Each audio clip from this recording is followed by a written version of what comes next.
Functions are a fundamental part of mathematics. They provide connections from numbers to numbers. We're going to discuss them in some detail. We're going to talk about functions that send the real numbers to the real numbers. What's a function? It's nothing but a rule. We could call a function f. F is a rule that takes a given number that we call the argument and assigns to it another number that we call the value of the function. Consider this example. F is the function which, when given a number, doubles it and adds 1. So for example, f will assign the value 7 to the argument 3, because doubling 3 gives you 6 and adding 1 then gives you 7. We can express the rule behind the function symbolically as follows. F of x equals 2x plus 1. Now, it's important to realize that in such an expression, the x is just a placeholder. It's what we call a dummy variable. There is no x. There is no spoon. I could equally have called the argument u in this defining expression. I could have said f of u equals 2u plus 1, or f of whatever equals twice whatever plus 1. But it's handy to have such an expression because you can then replace the dummy variable by a specific value like 9 and work out the value that corresponds to 9, namely 19. More notation. When we write this kind of expression, we often read it as saying the function f maps x to 2x plus 1. The word maps here is just another way of saying sends to. So here's our function. And now here's another function that I call g. G will take a number and square it. So g of 3 is 9, for example. If we have some functions, we can create new ones with certain arithmetic operations. For example, we can take the sum or the product of two functions. The sum of f and g is the function that assigns to x the sum of the two values fx and gx. In our specific example here, we would get this answer for the defining formula. Similarly, the product multiplies the two function values. When you work that out, you get the defining expression for fg. The composition of two functions means that you're going to apply the functions in turn. For example, f composed with g means that first you apply g to x and then you apply f to the answer g of x. In our example, this would give us the following result, 2x squared plus 1. We can also compose the two functions in the opposite order. The function g composed with f would give us f of x squared, which when worked out gives us this expression, which we notice is different from the composition of f with g above. In other words, the order makes a difference. The composition operation is not a commutative one. You'll get a different answer depending on the order.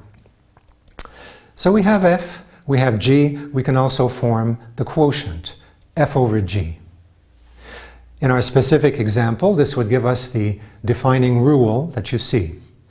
And now a new consideration comes to the fore because you see that this formula presents a problem when x is 0, because then the denominator would be 0, and we don't want to divide by 0. It's undefined. So, in other words, the quotient is naturally restricted to those numbers x that are different from 0. That is, the set r minus or delete 0. More generally, any given function phi has a subset associated with it called its domain, often called capital D, the set in which we defined a function. We used a notation that you see to express that the function phi maps d to the reals. The domain of a function can sometimes be prescribed. It can be given.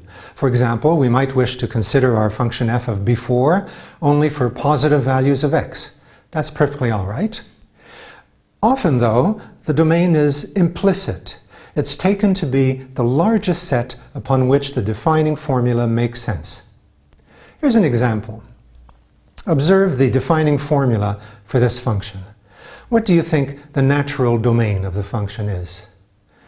Well, you see that the formula presents a problem when x equals 1 or x equals 2. If you delete those 2 points from the reals, you'll have the natural domain of the function. The notation that you see is read as phi maps D to the set E.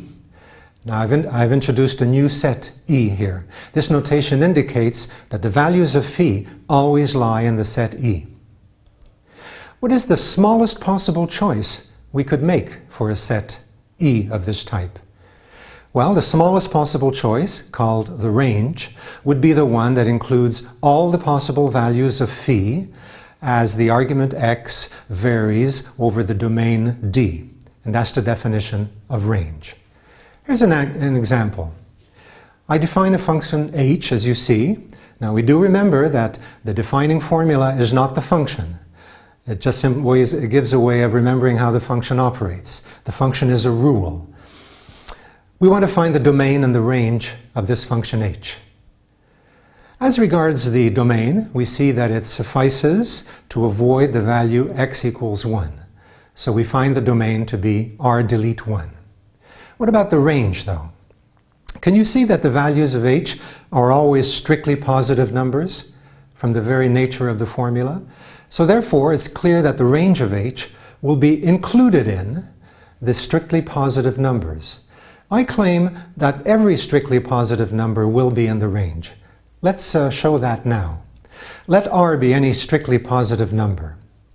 Then 1 over r is also a strictly positive number, and there certainly is an x for which absolute value of x minus 1 equals that 1 over r, because that means the distance from x to 1 is 1 over r.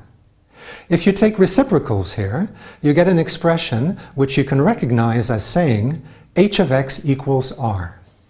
In other words, every positive, strictly positive r is the image under the function h of some x. So the range, therefore, is the set of all strictly positive numbers.